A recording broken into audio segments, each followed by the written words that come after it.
Hello, everyone, and welcome back to another episode of What the Forensics. My name is Journey, and I am joined here again today by the lovely Nicole and Rebecca. This week, Rebecca will be telling us all about the case of JonBenet Ramsey, which I'm really excited for. I don't know a lot about her case, even though it is such a famous one. So I'm really excited to hear what she has to share with us. Before we get started, we just like to ask that you guys leave us some reviews or comments. We love to read them, and it kind of gives us some direction with our episodes. And if you could like, subscribe, and follow us wherever you can, it helps us grow and reach more people. And if we could just remember that while we try to do our best for research, we can still make mistakes. We are still actively learning, so we hope you guys enjoy learning with us. Oftentimes in these episodes, that's the first time we've ever seen this case or done anything with it, so we apologize for getting anything wrong.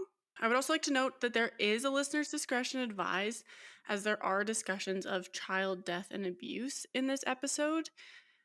And with that being said, I guess, Rebecca, did you want to tell us a little bit more about JonBenet Ramsey? Yeah, I wouldn't love to, but you know what I mean. Um, it is a child death, so it is definitely take care listening to this one, but it is a very popular case, so there's a good chance that you may have heard one or two things about it, but I just want to give kind of the rundown of the timeline, kind of the main suspects, and where we're kind of at now. So, on Christmas Day of 1996, the Ramsey family, who were living in Boulder, Colorado, spent the holiday exchanging gifts and celebrating with their friends. By all accounts, it was a great Christmas. 6-year-old JonBenet had received a brand new bicycle, and the whole atmosphere was festive and bright as Christmas should be. After all of the festivities were done for the day, JonBenet's parents, John Bennett, who I believe she was actually named after, just kind of the feminized version of his name, just random tidbit, and Patsy, they put JonBenet to bed around 9 to 10 p.m. Unfortunately, this would be the last time that anyone would see her alive. Around 5:30 the next morning, so Boxing Day or December 26th, Patsy had woken up and made her way down to the kitchen to brew a pot of coffee and kind of get her day started. But on her way to the kitchen, she noticed a piece of paper on the back stairway that led to their kitchen. Also note they had a nice house. It was a pretty good sized house. Like they had a back stairway to get to their kitchen. Just slight Oh, context. okay. So obviously, like she sees this piece of paper here. It wasn't there the night before. So she goes over out of curiosity, picks it up to read it, and she immediately became panicked, became frantic, and she woke up her husband and immediately dialed the police. What Patsy had just found was a 2.5 page handwritten note. It was a ransom note addressed to John Ramsey, and I'm going to read it now. It was 2.5 pages, but the ransom writer wrote pretty big, so I'm going to read it now. It said, Mr. Ramsey, listen carefully. We are a group of individuals that represent a small foreign faction. We respect your business, but not the country that it serves. At this time, we have your daughter in our possession. She is safe and unharmed, and if you want her to see 1997, you must follow our instructions to the letter. You will withdraw $118,000 from your account. 100,000 will be in $100 bills and the remaining $18,000 in $20 bills. Make sure you bring an adequate sized attaché to the bank. When you get home, you will put the money in a brown paper bag, and I will call you between 8 and 10 a.m. tomorrow to instruct you on delivery. The delivery will be exhausting, so I advise you to be rested. If we monitor you getting the money early, we might call you early to arrange an earlier delivery of the money and hence an earlier pickup for your daughter. Any deviation of my instructions will result in the immediate execution of your daughter. You will also be denied her remains for a proper burial. The two gentlemen watching over your daughter do not particularly like you, so I advise you to not provoke them. Speaking to anyone about your situation, such as police, FBI, etc., will result in your daughter being beheaded. If we catch you talking to a stray dog, she dies. If you alert bank authorities, she dies. If the money is in any way marked or tampered with, she dies. You will be scanned for electronic devices, and if any are found, she dies. You can try to deceive us, but be warned, we are familiar with law enforcement countermeasures and tactics. You stand a 99% chance of killing your daughter if you try to outsmart us. Follow our instructions, and you stand a 100% chance of getting her back. You and your family are under constant scrutiny, as well as the authorities. Don't try to grow a brain, John. You are not the only fat cat around, so don't think that killing won't be difficult. Don't underestimate us, John. Use that good southern common sense of yours. It's up to you now, John. Victory, SBTC. Whoa. That Yeah, is, I guess I've never really seen a ransom letter, but it seems very detailed, like excruciatingly so. yeah, it was. That's actually one of the parts of this case that is heavily scrutinized. Ransom notes aren't usually that long. Ye- Like, this was 2.5 pages long. I feel like usually Yeah. ransom notes are like, if they're, especially given that this ransom note was found within the house, they probably didn't have a lot of time to write it. So just the fact that it's so long is like, raises a little bit of questions. Yeah, Hmm. definitely. Also, is John like what does he do for work? Do they have that Um, kind of money? yeah, so actually, I was going to get into this a little bit later, but I will Okay. say it now because this might be a little bit more discussion based. So, John, he did have the money. This was quite a peculiar amount. Just in general, a ransom of 118,000 seems really specific. Yeah, But one thing to know about John was that he was a very high-ranking executive with a tech company. I believe he was like president and CEO. And the right. Christmas bonus that he had gotten that year, which was he received it like literally the same month, was $118,000. That's a crazy bonus. Yeah, it is a crazy bonus. It's also a crazy coincidence that that's how much they Yeah. asked for. Mhm. Yeah, very interesting. Yeah, so they found this ransom note, and even though the note stated not to contact police, for obvious reasons, like I do not blame her in the slightest, Patsy immediately dialed 911 to report that JonBenet, her daughter, had been kidnapped. Records show that that call went out at 5:52 a.m.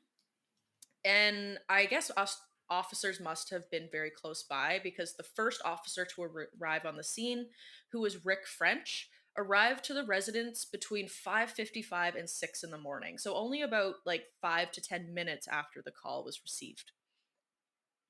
So, upon arrival, French did an initial search of the home. He was looking for any like obvious signs of a break-in or just any obvious things that might stand out as to the whereabouts of John Benet.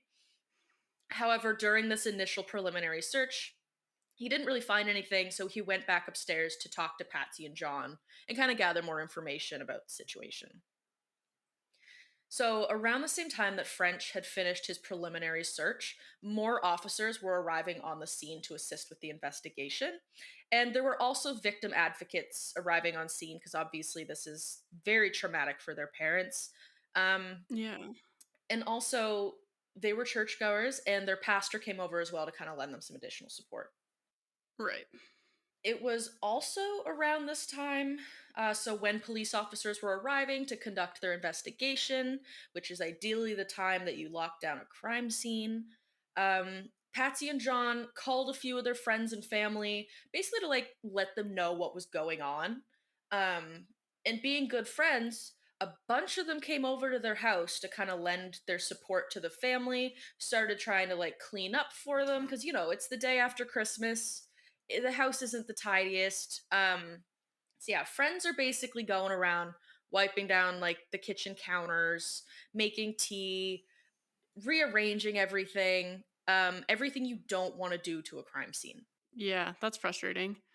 Yeah. So at this point, it was still a missing person, like a kidnapping case. So that was said to be kind of the reason the police allowed these people to come in because they didn't like French conducted the initial search and he's like, well, I didn't find any direct evidence, So far, I didn't find JonBenet, so she's not here.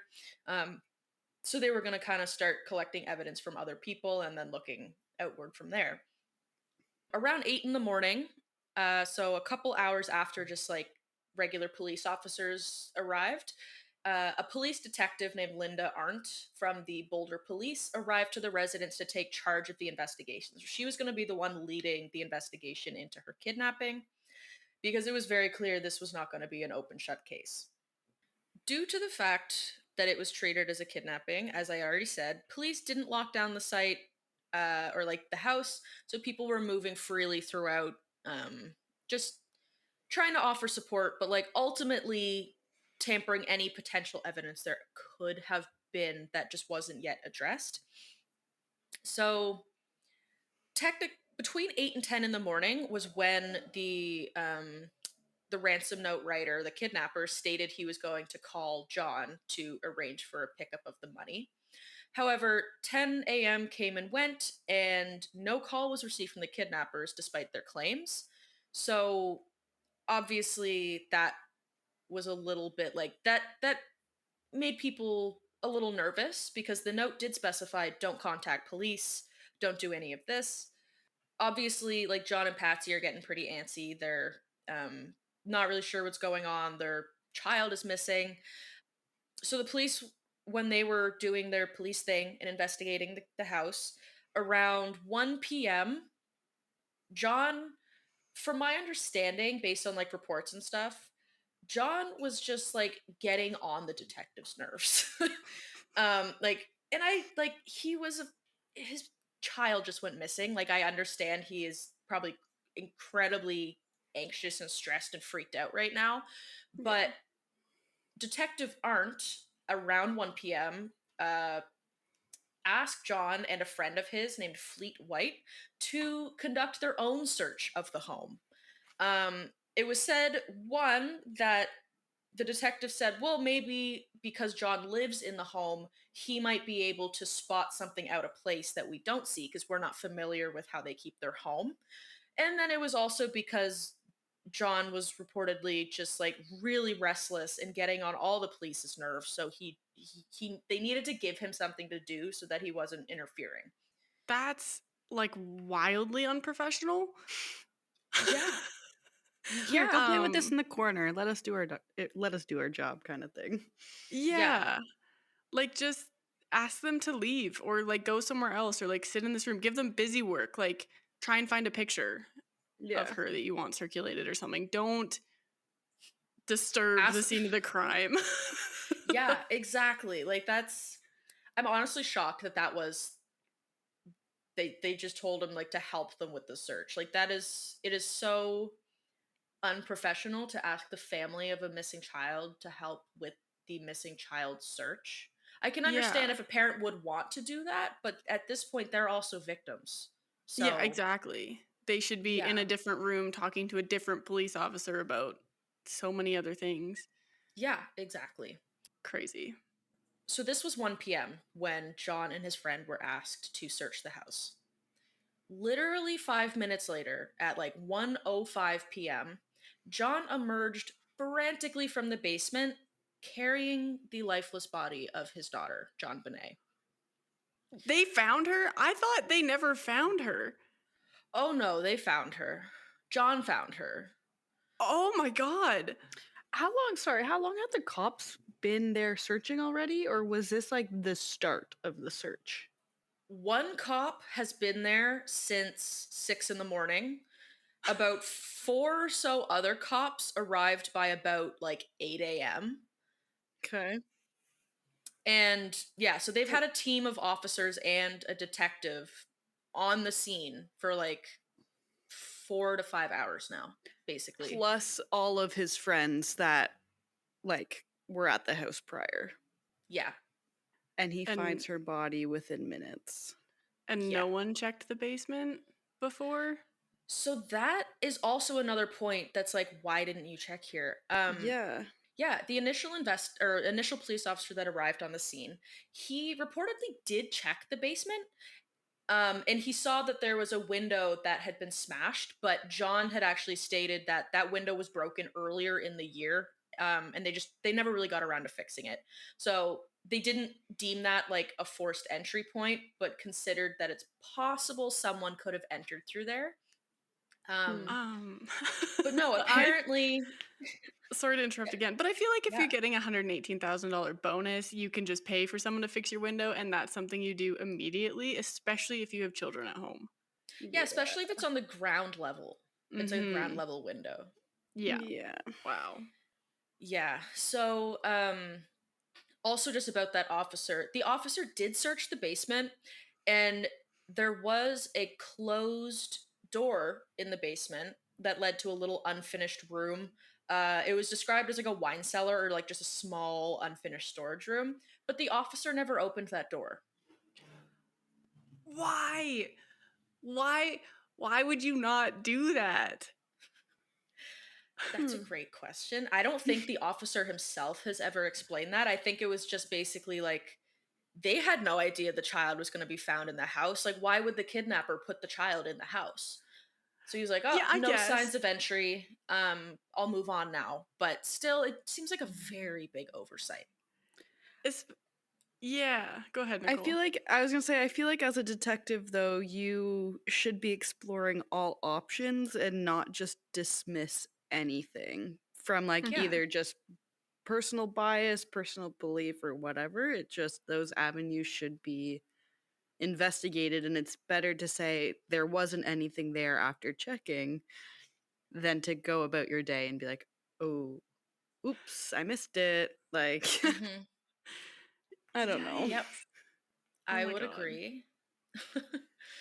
um, so getting back to John finding JonBenet, apparently John had gone. He did what the officers told him to do. He started searching the house. So immediately the first place he went to look was the basement. He wanted to check there for any clues or anything that could have been amiss. And upon doing so, he opened up the door to this small unfinished room. Um, Upon opening it, he immediately on the ground saw the body of his lifeless 6-year-old child.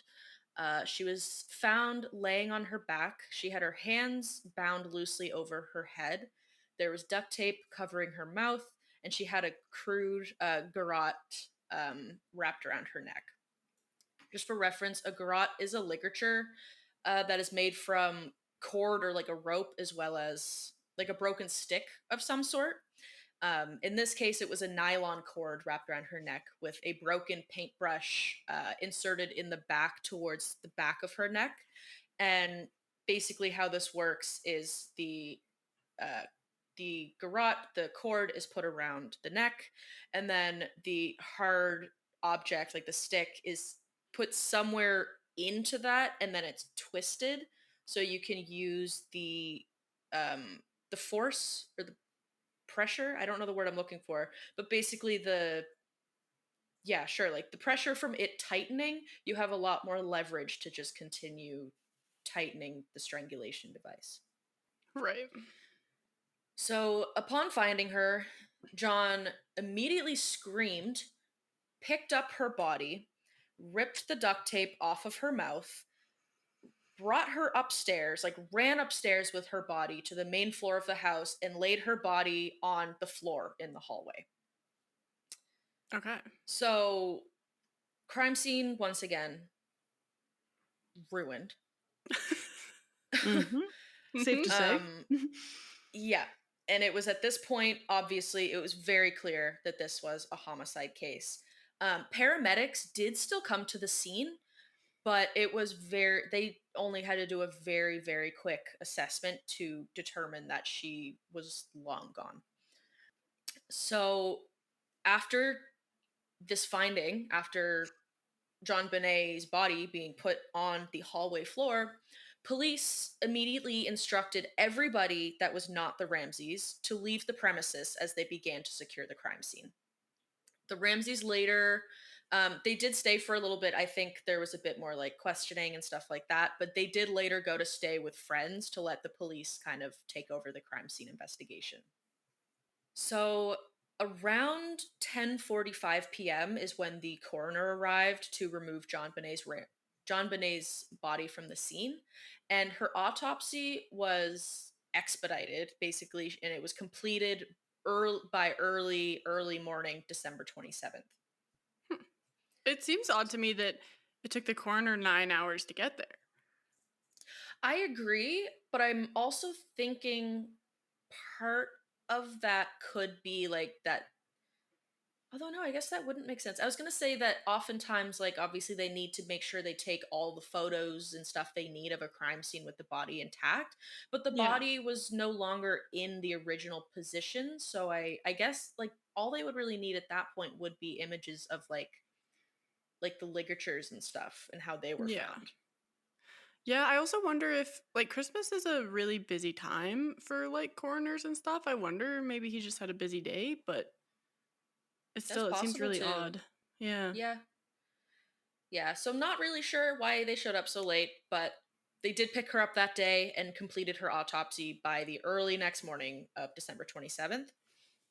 So the autopsy ruled that the cause and manner of death, so the cause of death was asphyxia by strangulation associated with craniocerebral trauma, and manner of death was, of course, homicide. The strangulation, of course, was determined to have been caused by the garrote that was still wrapped around her neck when she was found, and there was very, very deep ligature marks evident on her neck. There were also other findings in the autopsy that indicate the trauma she experienced with the garrote was not it. It wasn't the only violence that she experienced during this ordeal. So the autopsy also found that she had a large skull fracture that was likely caused by a blunt object. It was about 8.5 inches long and kind of towards like the front of her head, like kind of near her eye, occipital lobe. Orbital. What? Occipital Yes. lobes in the back. Okay, yeah, it was kind of near her orbital bone structure, and this large fracture and contusion did cause hemorrhaging in the surrounding regions of her brain. She was also found to have numerous small bruises and abrasions, many of which were kind of centralized on her lower back and her legs, which were suspected to be inflicted peri-mortem, so like as she was dying. And then there was also sadly evidence that she may have been sexually assaulted. They did find I believe there was a tear, and in addition to that, they did also find blood of an unknown person under her nails as well as in her underwear. But it was noted that there was no semen found. Okay. Did they find the unknown person's blood in her underwear or her own blood in her underwear?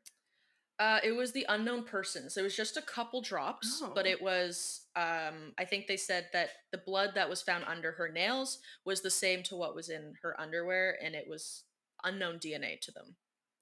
Oh, weird. Okay. Yeah. So, there obviously a lot unfolded in the days preceding this. The Actually, I'll get into that a bit later, but in general, over the next year, as murder investigations are usually quite lengthy, police conducted as best of an investigation as they could, but I mean, given the events that unfolded on Boxing Day morning, with everybody showing up to lend them a helping hand, uh, and then obviously John removing his child from the initial scene, which of course, like that, he definitely could have done that purely out of trauma, like a trauma response, like adrenaline, but Yeah. still all of this did mean that the crime scene was heavily, heavily contaminated, and therefore much of the evidence that they could find needed to be like heavy, like even more scrutinized than maybe some other crime scenes, and they really had to get a lot of samples from a lot of people that again maybe they wouldn't have had to otherwise. Right. So this case very quickly rose to national attention, making headlines all over the states and probably the world, to be honest. I only really read about like national headlines, but she's a 6-year-old child with a ransom note found murdered in her own home. It's very suspicious. Yeah. Um, and there was a lot of details in the case that the media was kind of just obsessing over that was like, that's a little weird. So, for a little bit of background about the family, they weren't really like a they were a normal American family in that it was two kids, two parents. But as I mentioned earlier, John was a very high ranking tech executive. He made a lot of money. It was said that in 1996, his net worth was like over $6 million. Oh my goodness. Yeah, he was doing well for the family. And in addition to this, John Bonet was already quite well known, at least in some spheres of influence, because she was a child pageant queen, and she and her mom actually traveled all over the country attending numerous pageants, many of which she ended up winning. So she kind of became well known within like the pageant circuit. Right. I did forget that she was a child pageant queen. That's like Hmm. one of the only things that I remember of her case. Right. But I couldn't Yeah. remember if it like came into play with what happened or if it was just that it kind of aligned with the amount of media attention she got. If being a pageant queen kind of or pageant queen, I guess. Yeah, I think pageant queen, it just feels a little icky because to Their me, children? child pageants are icky. Mhm. Yeah. They're really Yeah. exploitative, and verge Yeah. on abuse. Yeah. Yeah. Do you guys remember, side note, but do you guys remember that TLC pageantry show? I I forget, hate that I like loved it. It was Toddlers and toddlers and Tiaras? Yeah. tiaras. Yeah. Mhm. Yeah. I Growing up, never I watched loved it, it. but And Yeah, then I you feel. realize, oh, these little girls are going through a lot. mhm. Mhm. Exactly. Like the more I watched as I got a little bit older, I was like, ooh, I hope they're okay. ooh, yeah. I hope they're doing okay now. I don't think they are cuz like isn't Honey Boo Boo like a Oh, toddlers and tiara Yeah, I as believe she well? has a children. She has children or a child. She does have yeah. a child and her mom is um Her mom lost a weight, lot. but she's still crazy. Mhm. Yeah, I know that was like circling the internet for a little bit. Hmm. Yeah, crazy. Yeah, but talking about the fact that she was a child pageant queen, that kind of so there was basically two overarching theories. The first overarching theory is that one of the Ramseys in the household did it, whether it was I never mentioned she had a 9-year-old brother at the time as well. And I don't know why his name is escaping me right now, and I'm just gonna look it up because I didn't really mention a whole lot about him because there's just a lot of facets to each theory. Yeah. Um, but in 1996, when John Bonet had died, she had a brother who was 9 years old. His name was Burke Ramsey. Um, yeah, so the first overarching theory is that one of the Ramseys did it. So whether Patsy, John, or Burke did it, that's kind of one theory.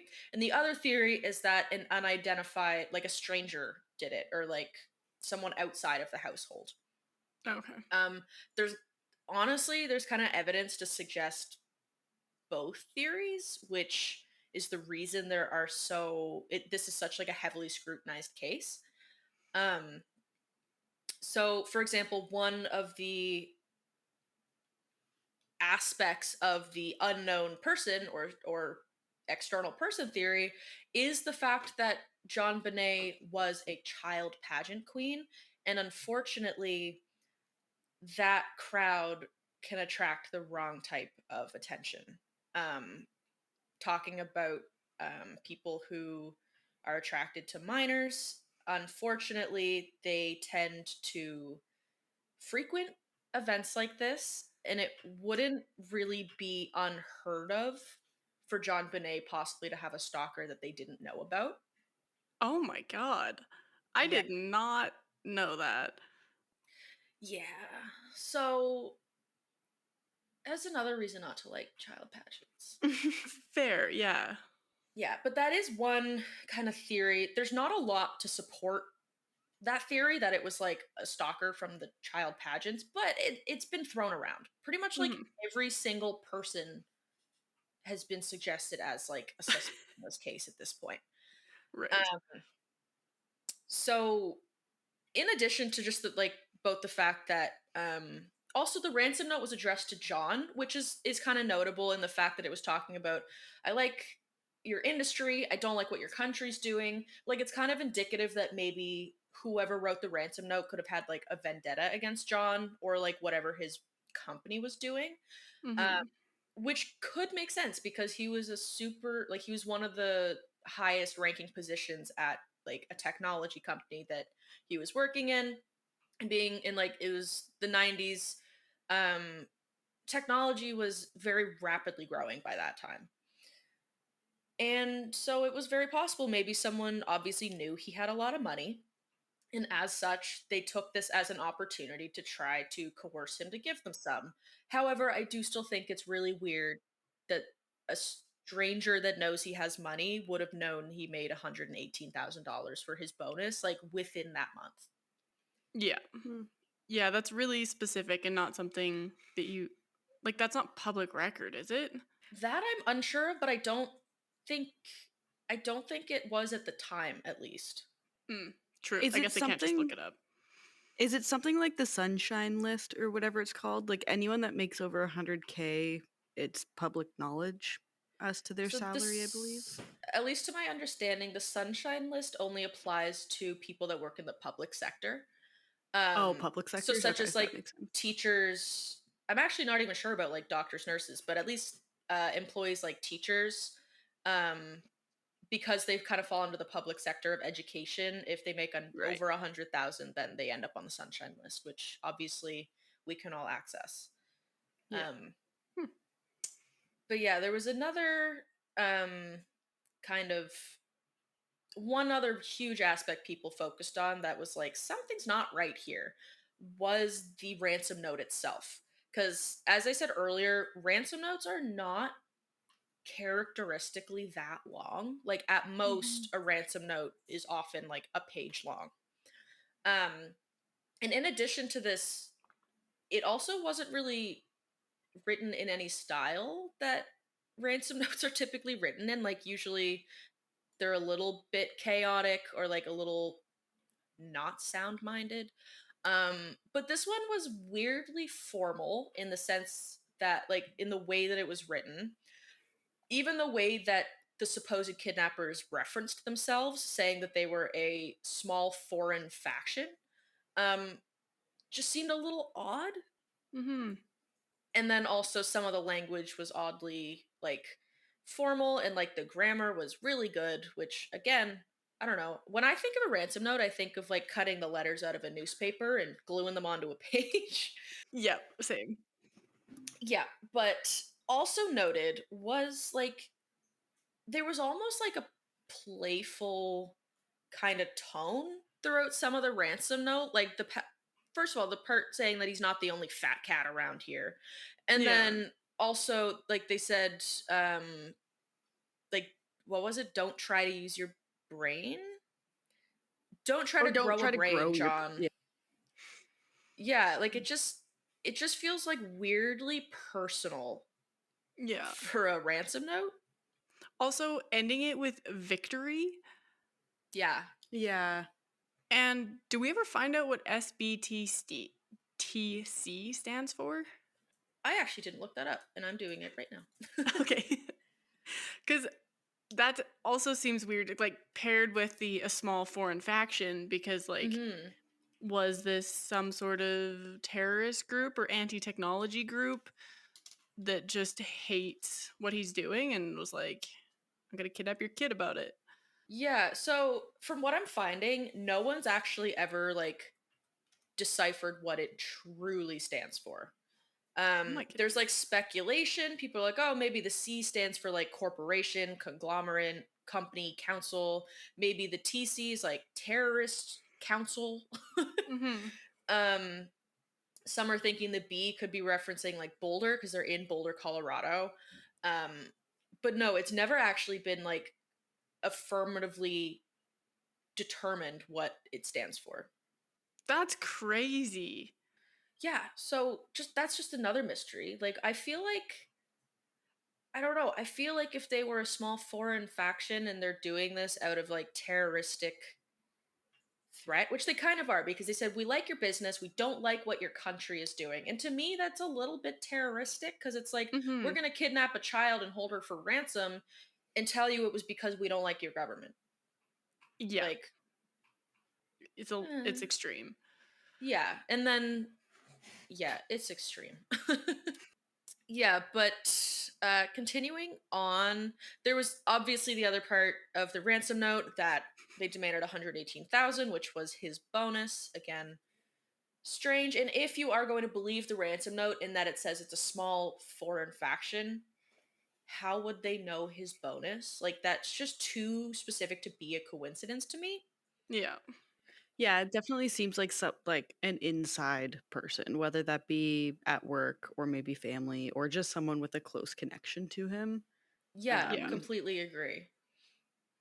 In yeah. addition to this, it became very clear that the ransom note was written inside the home because the police found that the stationery or the paper and pen that was used to write this note, um, the paper belonged to Patsy's personal stationery, and the pen somehow, through analysis, they determined did in fact come from the home. And I can't entirely remember, but I believe it was scraps of paper they found in the trash that they actually found evidence of other notes being attempted, like almost like they were practicing the note or trying to figure out what to write, scrapping it, that's no good, and then they finally settled on this note that they have. So it's like they made a couple attempts for this. Yeah, that's really odd in comparison to maybe other ransom notes of like I feel like normally you come there with the note. Yeah, You right? Like don't. like I wonder how much time would an outside intruder have to come in, take the child from the bedroom, which is presumably just down the hall from the parents' bedroom, without making the kid wake up, and then doing all this stuff, whether they actually did have intention to keep ransom or if she was in the closet the whole time, nobody knows. The autopsy that was released also, they never publicly stated what they thought the estimated time of death was, and the coroner or the medical examiner specifically stated that that was because it's not a perfectly, like it's not quite a science, it's a science, but it's not something we can truly trust. Yeah. um as you guys know, and I know we do have another episode where we talked about like time of death, all that jazz, so go back and find that episode if you want to learn more about that. um just gonna like sum it up a little bit. The media was interested in this because from an outside view, and honestly even from an investigative, like for police, this was a really suspicious case. Like there was a lot of really weird factors that just didn't make a lot of sense. Especially a kidnapped victim's body being found within their own home by their own father. Yeah, it's very strange. Yeah. So on December 28th, so this is just a couple days after she was found deceased, the Ramseys went to the police station as requested to provide samples of their DNA, hair, and handwriting to the police. But oddly, they were really uncooperative after that point. Um, they, uh, like, basically, as soon as their daughter was found murdered, John requested a lawyer and absolutely refused to speak to police without his lawyer present. He was basically avoiding the police at all costs, refusing to come in to do police interviews. But despite this fact, they were actively like calling news stations and setting up interviews to be on like national news stations, kind of sharing their story and pleading for information and trying to maintain their innocence publicly while at the same time evading the police. Weird. Yeah, Like, it wouldn't if you're innocent, would you not want to help the police in all ways possible? Yeah. And like I know one of like the main theories is that the parents did it, Mhm.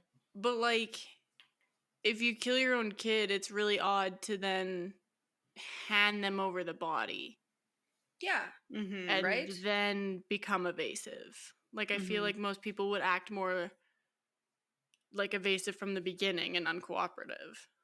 Yeah, either act evasive and uncooperative from the beginning or find the kid and be like, "Oh my god, I'll come in for questioning whenever you need it. I will tell you whatever you need to know." Like I feel Yeah. like the in between of that is suspicious. Yeah, I agree. Yeah, they were evading police, but going onto the national news. And police have stated like they thought that was really fishy. Like that was getting on their nerves, and I don't blame them. So another kind of, I guess, supporting argument for the fact that this could have been someone outside of the home that committed the murder was as mentioned earlier, there was unknown blood found on her body, and all Burke, Patsy, and John's DNA was all tested against that sample, and it was not a match. So obviously, that's pretty decent evidence they didn't do it, but I'm also not still fully convinced. And also, apparently, handwriting experts analyzed Patsy's handwriting, and they stated that Patsy didn't write the letter. However, a lot of people have speculated and theorized in the time since that Patsy's handwriting was maybe not identical, but was very similar to the handwriting on the ransom note, possibly indicating maybe like she had purposefully kind of changed the way that she's writing a little bit to evade detection. Right. So, while the possibility of an intruder committing this crime was still being looked into, um, the police and the public were heavily focused on the possibility that it was actually one of the Ramseys themselves who was responsible, given the evidence they had.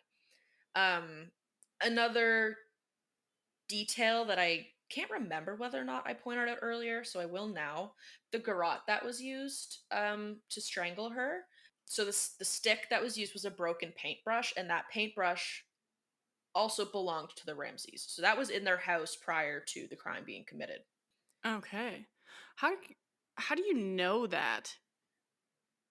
I'm I not get. positive, but I think Patsy was a bit into painting, a bit into art. So I think it was like a set of brushes, and Okay. this basically matched the set, and they found like the other broken part of the brush. Okay, yeah. Cuz I was like that's a really hard thing to prove. Yeah, right? With all of the evidence that they currently had to support that one of the Ramseys had done it, the police actually felt that they had enough to present John and Patsy to a grand jury for indictment on like the murder or something related to her death. So in 1998, the grand jury convened for the first time, and I think it was somewhat close to a year that they were basically discussing this case and convening and looking over the evidence, the details. And the grand jury ultimately returned a true bill, which is a finding of probable cause. So, in this case, in 1999, the grand jury indicted John and Patsy for child abuse resulting in death and accessory allegations. Hmm. Despite this, even though the grand jury had enough to indict, because in order to get an indictment, it means that you have probable cause to believe that these people did what you're claiming they did.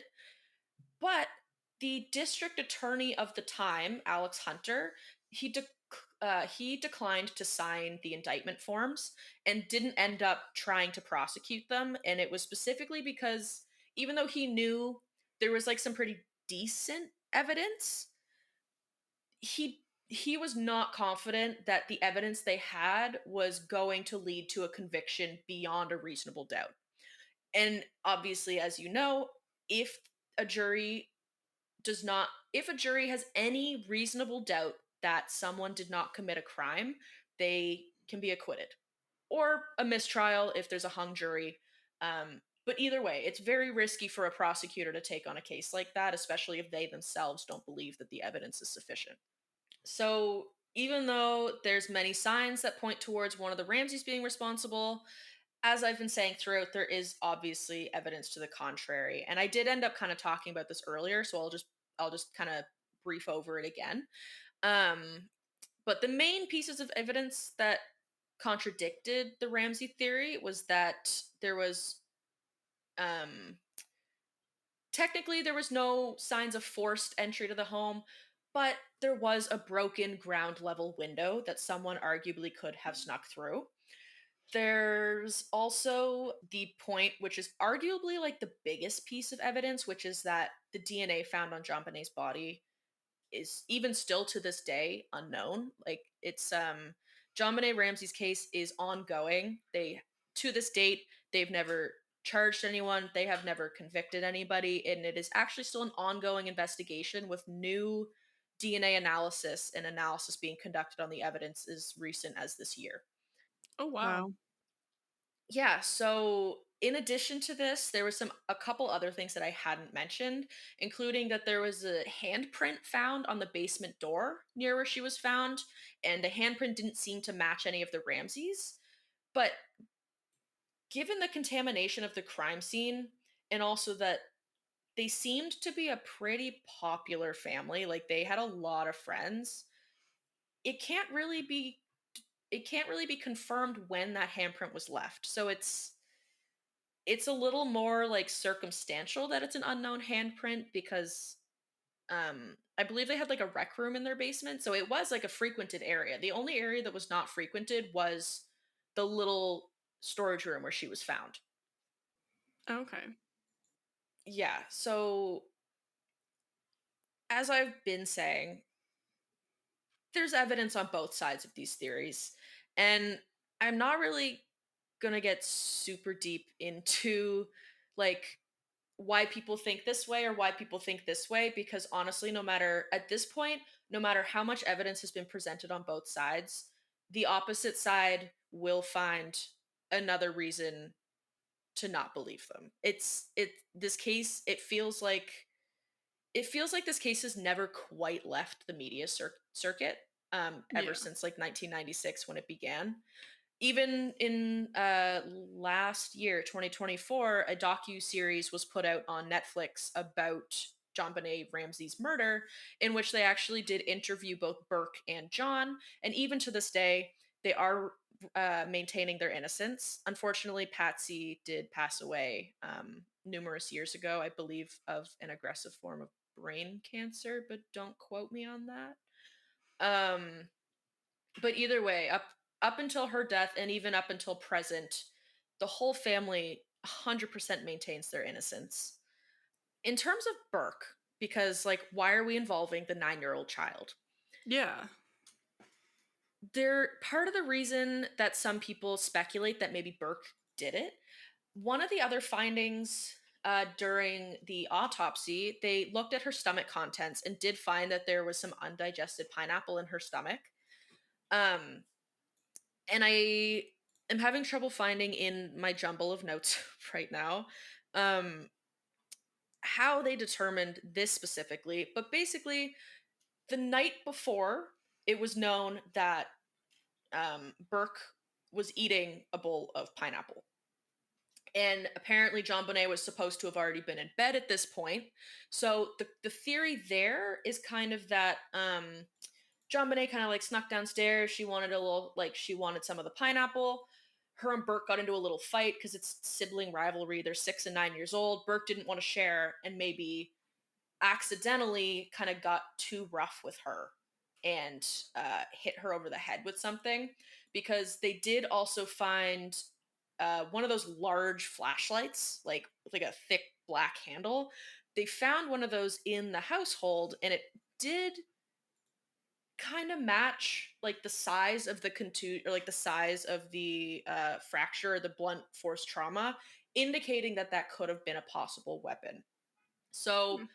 people kind of suspect, oh, maybe like because there is the undigested pineapple in her stomach, so it was she died very soon after eating the pineapple. They thought maybe she went, tried to steal some from John. John kind of lashed out. One thing led to another. He accidentally killed her, and now the parents are covering it up for him. That does kind of make sense with how they have acted, and like they didn't know that he did it until they gave DNA, and then he like maybe admitted or something, and then John and Patsy were like, "Oh my goodness, we need to like distance ourselves from the police to save our son." Yeah, so that was what was I about to say? I've been losing my train of thought so much recently. Sorry. Did he, I guess probably wouldn't, but did he have any like psychopathic tendencies before this or after this? Like, was he like a behavior child? Like, do we know Um even? Like, I guess the police probably didn't look into that. as far as I know, there wasn't anything like that. Apparently it's been a little bit speculated that like he might have autism, but no one's ever confirmed that. There was no indications during his upbringing that he might have any of that, those types of violent tendencies. Yeah. um I think basically it's just the whole family's under scrutiny right now because of the weird kind of the whole weird situation, tragic situation, but like weird nonetheless. Mm-hmm. The reason that they connected the pineapple to Burke was that there was a bowl of pineapple found on the kitchen table the next day, like when they were collecting evidence, and the bowl had Burke's fingerprints on it. But again, like it's the family home, so I don't know. It's like take it with a Yeah. grain of salt sort of thing. So, one of the other reasons that they kind of suspected that Burke might have something to do with it and the family might be covering up for him was that Patsy told the police during initial talks. At some point, she told the police that Burke was asleep in bed when the ransom note was found, and like by the time like she was calling the police, Burke was in bed. He didn't know what was going on. He was not present. However, the 911 call was recorded, as I believe many or most or all of them are. Um, and so it obviously was used as evidence. So they were playing back the 911 audio to see if they can detect any like tone changes or anything that indicate she could be faking or something. Um, and following like when she was supposed to have hung up, it she didn't hang up. Like it's like she thought she did, but she didn't end up hanging up. So you can kind of hear some like scuffling and like other stuff. And the police enhanced the audio, which it just makes me laugh every time you're like enhance. Mm-hmm. Anyways, they enhanced the 911 audio and analyzed it further, and it's suggested that you can actually hear Burke's voice in the background after she believed that she had hung up the phone. And it sounded as though he was saying something like, "What did you find? Like, what's going on?" Which some people are suggesting that, like, why did Patsy say that he was asleep and had no recollection or no knowledge of any note being found until the police came? And obviously, at that point, he woke up because there's this enhanced 911 audio that some people say you can hear a young boy who would presumably be Burke's asking, like, "What did you find? What's happening?" Him saying like, "What's going on? What did you find?" and her saying that he's asleep in bed. It kind of feels like he was just coming down the stairs, like had just woken up after hearing all of this commotion, and she was just frantic on the phone, and up to that point had thought that he was still asleep in bed, Hmm. and then they might not have told him what they found because he's 9 and his Yeah. sister's missing.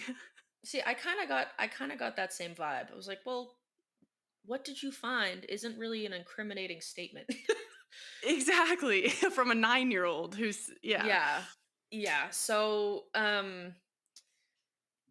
just a lot overall. This case in general is a lot. We very well could make like a full series about the full case and all of the theories and all of the evidence that leads to the theories, but that's also been done many times before. Mhm. That's pretty much all that I really feel like I need to say about this case at this time. Um, if people do want more and they want an episode more heavily dedicated to like the different theories, maybe the theory that like the parents didn't do it, because again, it's unsolved. To this Mhm. day, there's no charges, there's no convictions. Police are being very tight-lipped about who the suspects are and who believe it could be. Um, Purportedly, the family has now been ruled out, but that's not to say that I don't know. They're I feel like you can say they're ruled out, but then new things might come to light or they might still be kind of looking into it like in the background. Um but yeah, this is a very I don't like to use the word notorious for like stuff like this because it's not a good thing. It is Yeah. not a good thing what happened to her, but it is notorious in the sense that even 2 3 decades later, it's still like in the news cycle. There's still I don't think they've ever closed the case because I know sometimes they'll close a case and then it'll get new attention, new evidence, and they'll reopen it, but this case has never been closed. It's been active for 30 years now with absolutely I don't want to say no work to show for it because they have done a lot of analysis and investigation obviously, but like the crime scene itself was heavily tampered with right from the get-go and there was Mhm. it was yeah, it's a lot. There's so much to this case, Yeah. and I hope I provided enough information to get a gist of it. Um yeah, cuz it's a doozy. There's a lot. And then of course there's also the aspect that it is a child murder case and nobody should have their life taken from them, but especially not a young and vulnerable child. Yeah. Um So, as I said earlier, take care after this episode. It's not the most fun to talk about a dead child, and I'm sure it can be a little heavy to listen to, but I hope it was informative. Yes, it was very informative. I obviously knew nothing about this case. I thought that she was still missing. I thought it was similar to the Madeline McCann case where Oh, she was kidnapped and just never seen again, and we don't know if yeah. she's alive or dead. And that's where I thought most of the speculation came from. I didn't realize that they had found her and in the home, no less. I think it's really odd that the DNA does kind of exonerate the parents in a sense. And I'm kind of Mhm. intrigued to see, like, with forensic genetic genealogy, which we talked about a few episodes ago, like, what more we can learn from the DNA that was found. If I remember correctly, and I feel like there's a part of me that could be misremembering because we did just talk about forensic genetic genealogy, but if my mind is serving correctly, I think I did read an article from this year that indicates that they are actually exploring that avenue with the DNA. Yeah, well, that's So good. we actually could get some pretty relevant and like big developments in this case within like the coming year or so if that is the case. And also they stated like DNA sampling or DNA profiling was not as advanced in the 90s as it was today. And they don't Yeah, have a huge sample to use. Like, it obviously also took more of the sample back in the 90s. And so I think they're kind of trying to preserve the sample a little bit for when or science gets to a point where they feel like it might actually be able to now provide new answers because at the time they said like the DNA doesn't match or the DNA doesn't align with the Ramsey family or anyone else known because they did run it through CODIS, but that's not to say as we're able to do even better profiles and pull more information from their DNA that can't change. exactly. Yeah, the case happened like 10 years after DNA analysis kind of started to happen. Yeah. And now, yeah, we're 30 years later, the science has improved exponentially. So it'll be really interesting to see if anything else comes out of this case and if they are able to find who killed her. Yeah. Crazy. Thank you so much for sharing. I really learned a lot. It's always been a case that I've been very intrigued by, Yeah. um, but never took the time to research. So I'm excited to finally know about it. Yeah, and I do recommend the docu series on Netflix. Like it is a good docu series. It's like you get to hear multiple people's sides of the story, including Burke and John. So it's Oh wow. it's insightful. It's pretty good. It's interesting. Oh, that's good to know. Nicole, do you have a forensic corner? I do. It's just really quick. It's not very forensic either, but very current. But I don't know if you guys have heard anything about the whale sanctuary project. Yes, I Um, did. yeah, so we got news today, I believe it was, or yesterday, that the government of Nova Scotia has approved the whale sanctuary project's proposal, and this is to open Canada's first seaside whale sanctuary. So this will Oh, be cool. about 3 hours outside of Halifax. And this will be a sanctuary where it'll offer just a home for the any animals needed. And I think kind of the key whales that they're looking at are the ones that are currently still in captivity in Marineland, which closed down in 2019, and they've just been there kind of withering away. Oh. So, from what I can read, there's 30 beluga whales currently at Marineland that they're looking to rehome, and they may be able to take this new sanctuary, may be able to take upwards of 10. But as of right now, it just seems like they've got the approval of it, and so they're still, I don't know if they've have all of the land because it is on private land. I think it's private and crown land. Hmm. But they've approved like the crown land for it from what I've Oh, read. cool. That makes me so So happy. I've been following like the SeaWorld or Marineland developments lately in the news, and it was initially proposed. They were like, "Hey, what if we open a whale sanctuary in Nova Scotia?" And then, because Marineland is asking the government for like millions of dollars to continue supporting them, keeping the whales in captivity, even though they're closed and they're in horrible conditions. And the government said, no, what are you going to do with them? What are you going to do with the money? And then we were like, what if we give you some ocean for the whales? And then Marineland said, no, I don't think the that's the whales would worst like thing. that. Yeah, that's the worst thing that the whales could have, kind of thing. And then Marineland proposed, let's send them to like a really sketchy amusement place in China. That'll be good. And the Oh. government said, no, we're not going to do that either. And so the last update I heard in terms of Marineland was, well, we're just going to euthanize the animals because we can't afford to feed them. Oh, okay.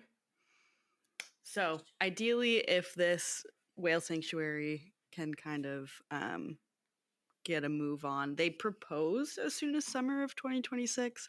I don't know if that's going to be an early or super feasible one. But yeah, hopefully good news out of that. But there has Mhm. been approval for it, which is exciting. Cool. Do you know if Dr. Fraser, like Tim Fraser, is working on it? Because he was big into whales, and I believe like That him was and his Brenna like were talking specialty. about it. Yeah, like talking about getting this sanctuary like up and running. That is an excellent question. We should maybe reach out because Brenna, the two of them used to go to beached whale of when they were found Mm-hmm. for research, but I'd be curious to see if he's working or at least like SMU's working it or like because it sounded like there's support from universities, local community members, and Mi'kmaq partners. So Oh wow. I wouldn't be surprised if Dal and or SMU were kind of in on it. Yeah, Yeah. I definitely wouldn't be surprised if either of them Yeah. were helping with it. I know he lives and breathes whales. So, Yeah. Yes. Yeah. Hopefully there's Cool. we'll have more updates with that in the next Yeah. little while. No, that'll be really cool to kind of keep our eye on and see what comes out of Mhm. that because it would be really nice to get some healthy whales and Yes. rehabilitate them. Yes, I agree. Okay, well, thank you both for sharing. It was a really good episode. Our next topic is going to be Ed Kemper, which I am also looking forward to talking about, even though he is Not great. so He's a yeah. messed up Not dude. great. Mhm. Yeah, crazy.